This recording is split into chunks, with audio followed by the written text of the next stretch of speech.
tickle, tickle, tickle, tickle.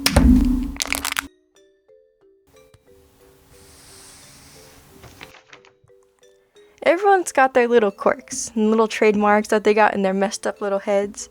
Some due to nature of what they were born with, and some due to nurture of habits they grew over time. 7 random things that I do for no reason. Let's get started. Number 1, finger flicking. I do a lot of these.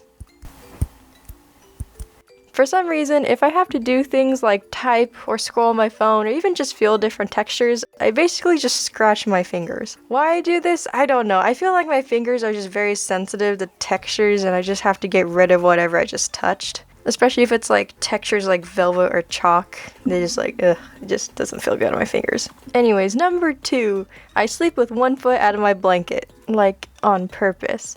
If both my feet are in the blanket, I get way too hot and start sweating. And you know when you start sweating a lot and it's hot, you just kind of get itchy from all like your hair just getting stuck on your skin. Yeah, it's very annoying. But if I have both my feet out, then I'm kind of way too cold and I won't be able to sleep for the rest of the night because I'm just shivering in ice. But if I got one foot out, then the balance of life is restored back in its rightful place and I finally get a good 5 hours of sleep. Number 3, staring. I have a bad habit of just looking around the room and making uncomfortable eye contact with people. They're just like, what are you looking at? Stop looking at me. Stop staring.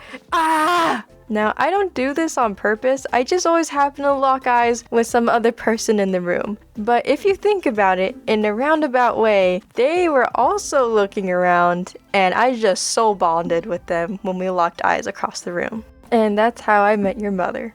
Anyways, number 4. I have 2 cats at home. There's a boy named Tintin and a girl named Kiki. Tintin is like this tabby looking cat and Kiki is a little black cat.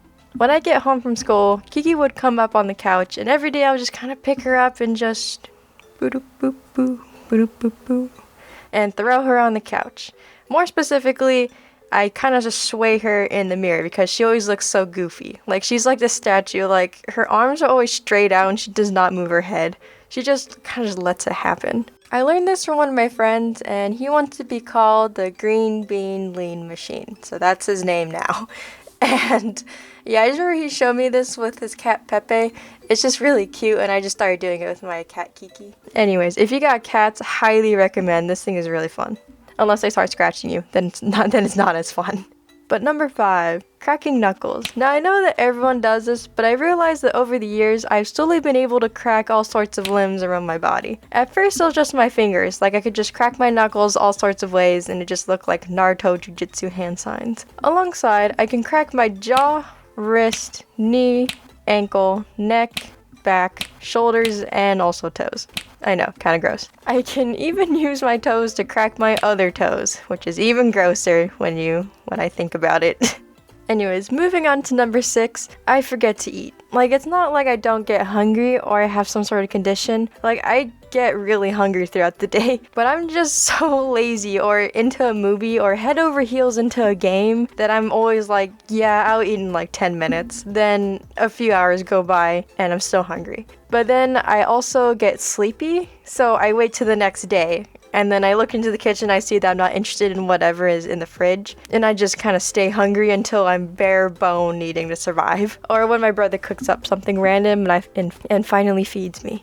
I probably spent max of 72 hours of just not eating. It's horrible. But anyways, last but not least, number 7, I say yes to everything. Now, it's not like I have a hard time saying no. I can say no and be pretty stern on it. But more than half the time, I can't find a reason to say no to something. Like, I had a friend once tell me to climb a tree and jump from that tree to another tree because, I don't know, I guess it looked funny or cool or something. I don't know, I didn't really ask, but in my head I was like, there's no reason for me to say no. Like, it's not like I'm doing anything. And yeah, it's really high up and dangerous, but like that doesn't matter. All that mattered was that there is 2 trees and I'm supposed to swing on them, and in theory I can and therefore should. And luckily it was successful. I did not die, but I never did it again because reality started to hit when I realized that I could have died or at least broke a lot of crap. Another time was when one of my close friends who was a cross-country runner asked if I could run with her for a bit because one of her friends bailed on her, and I was like, of course I would, even though I'm not very athletic, I do not run ever, and probably haven't seen the sun or grass in a long time. Furthermore, I don't have any running shoes. I have Converse. But it's not like I had anything I needed to do that day. I was really just sitting around watching YouTube, so yeah, I'll go running with you.